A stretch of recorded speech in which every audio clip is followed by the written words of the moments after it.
Next आ जाते हैं जिन पियाजे पर। जिन पियाजे, देखिए जिन पियाजे का संबंध किस देश से है? ये प्रश्न बहुत ही सी टेट और यूपी टेट दोनों ही टेट परीक्षाओं के लिए, साथ ही साथ एक शिक्षक के लिए जिन पियाजे को समझना, जिन पियाजे के सिद्धांतों को जानना बहुत ही ज़रूरी है। क्योंकि अभी हमने ब्रूनर की बात की, ब्रूनर के बाद अगर संज्ञानात्मक विकास के सिद्धांत की बात करें, थ्योरी ऑफ कॉग्निटिव डेवलपमेंट की बात करें, देखिएगा ये ध्यान देने वाली चीज़ है। कॉग्निटिव डेवलपमेंट जिन पियाजे, कॉग्निटिव लर्निंग थ्योरी जो है वो ब्रूनर का है। तो कन्फ्यूज़न नहीं करना है इसमें, कि कन्फ्यूज़ नहीं होना है। और साथ ही साथ जिन पियाजे का जन्म कहाँ हुआ था? फ्रांस, यानी कि फ्रांस के मनोवैज्ञानिक थे। इन्हें विकास की अवस्था का सिद्धांत भी कहा जाता है, कि डेवलपमेंट का जो भी बालक है उसकी डेवलपमेंट की क्या क्या अवस्थाएं होती हैं, कौन कौन सी 4 अवस्थाएं होती हैं, उन 4 अवस्थाओं से गुजरकर एक बालक जो है वो डेवलप करना है, या शिक्षा के क्षेत्र में सीखना प्रारंभ करके और आगे बढ़ता है। विकास में बचपन का विशेष महत्व होता है, इसे ज्ञान का भंडार माना गया है। तो जिन पियाजे के बारे में इतनी ज़्यादा इम्पोर्टेंट चीज़ें जाननी ज़रूरी है। जिन पियाजे के बारे में सबसे पहले ज़रूरी है कि उनका जन्म कहाँ हुआ था, कहाँ के मनोवैज्ञानिक थे, शिक्षा मनोवैज्ञानिक थे, फ्रांस की। और उन्होंने विकास की अवस्थाओं के सिद्धांत या संज्ञानात्मक विकास के सिद्धांत के नाम cognitive development, okay, cognitive development की थ्योरी को इन्होंने ईजाद किया। और ये आगे चलकर संवेदी पेशी अवस्था, पूर्व संक्रियात्मक अवस्था, मूर्त संक्रियात्मक अवस्था और अमूर्त संक्रियात्मक अवस्था जैसी 4 अवस्थाओं से होकर गुजरने वाला डेवलपमेंट होता है, जिसको हम अभी आगे और सही से टेबल के थ्रू समझने का प्रयास करेंगे।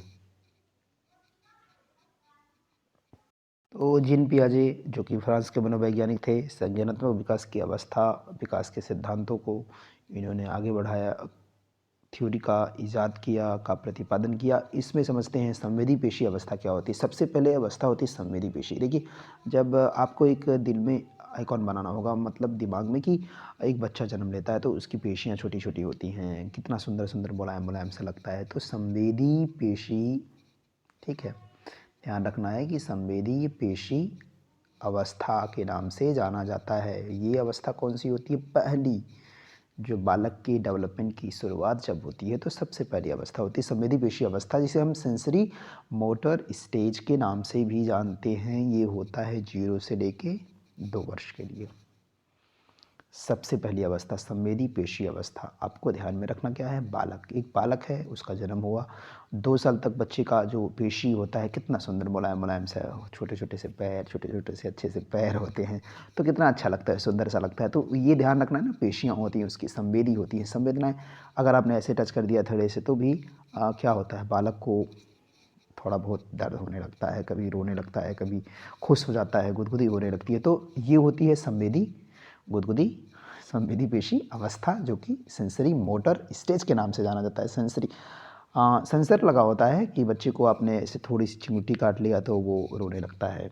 इसके बाद दूसरी जो अवस्था होती है, जिसको मतलब कि सॉरी जिन पियाजे ने आगे बढ़ाया, वो बोला वो था पूर्व संक्रियात्मक अवस्था, प्री ऑपरेशनल स्टेज।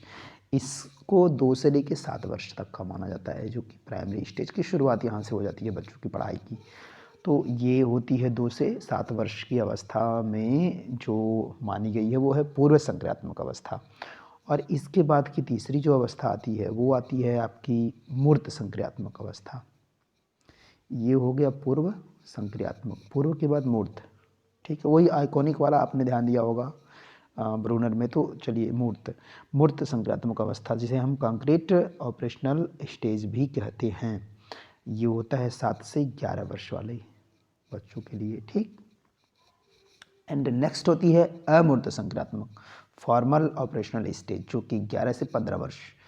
तो ध्यान में क्या रखना है? 4 अवस्थाएं होती हैं। पहली अवस्था होती है बच्चा छोटा सा है, गुदगुदी गुदगुदी, संवेदी पेशी। उसके बाद पूर्व संक्रियात्मक, जो कि देखिए 0 से 2 वर्ष पहली अवस्था हो गई। दूसरी हो गई 2 से लेके 7 वर्ष की अवस्था, जिसे हम कहते हैं क्या? सबसे पहले पूर्व आता है ना, पूर्व के बाद मूर्ति आती है, ठीक है, यानी कि पहले हम पूर्वार्ध में होते हैं फिर उत्तरार्ध में जाते हैं। तो 2 से 7 वर्ष वाला हो गया आपका पूर्व संक्रियात्मक अवस्था। उसके बाद मूर्त संक्रियात्मक अवस्था आती है, मूर्ति। तो मूर्त संक्रियात्मक अवस्था का जो एज है वो क्या है, 7 से 11। और नेक्स्ट होता है 11 से 15। ये ध्यान रखना है हमें। पहली stage, second stage, third stage और फोर्थ स्टेज। पहला स्टेज संवेदी पेशी, दूसरा पूर्व, मूर्त, अमूर्त।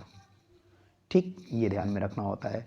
तो ये 4 अवस्थाओं के बारे में जिन पियाजे ने बताया है, जो कि बहुत ही महत्वपूर्ण होता है। इन्हीं से बच्चे का विकास होता है, उसकी अवस्था बदलता है और वो परिमार्जित होता है, क्योंकि शिक्षा का कार्य भी परिमार्जन है, डेवलपमेंट है। तो डेवलपमेंट की ये थ्योरी, जिसे हम संज्ञानात्मक विकास की सिद्धांत के तौर पर या विकासी अवस्था के सिद्धांत के तौर पर जानते हैं, जिन पियाजे ने इस सिद्धांत का प्रतिपादन किया। इसके बारे में डिटेल नहीं तो कम से कम इतना आपको जानना होता है कि उन्होंने 4 अवस्थाओं के बारे में बताया था।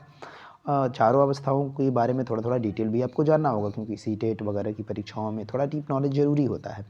तो इन सब के बारे में भी हम बताएंगे आगे की वीडियोज़ में। लेकिन पहले आपको ध्यान रखना है, जिन पियाजे फ्रांस के मनोवैज्ञानिक थे, संज्ञानात्मक विकास के सिद्धांत का प्रतिपादन किया, 4 अवस्थाओं के बारे में बताया। पहले संवेदी, सेकंड कौन सा था, पूर्व संक्रियात्मक अवस्था, मूर्त संक्रियात्मक अवस्था और अमूर्त संक्रियात्मक अवस्था। ध्यान रखना है, बस बहुत ज़्यादा नहीं है, 1-2 बार आप इसको रिपीट कर लेंगे, आपके ध्यान में आ जाएगा। 0 से 2, 2 से 7, 7 से 11, 11 से 15।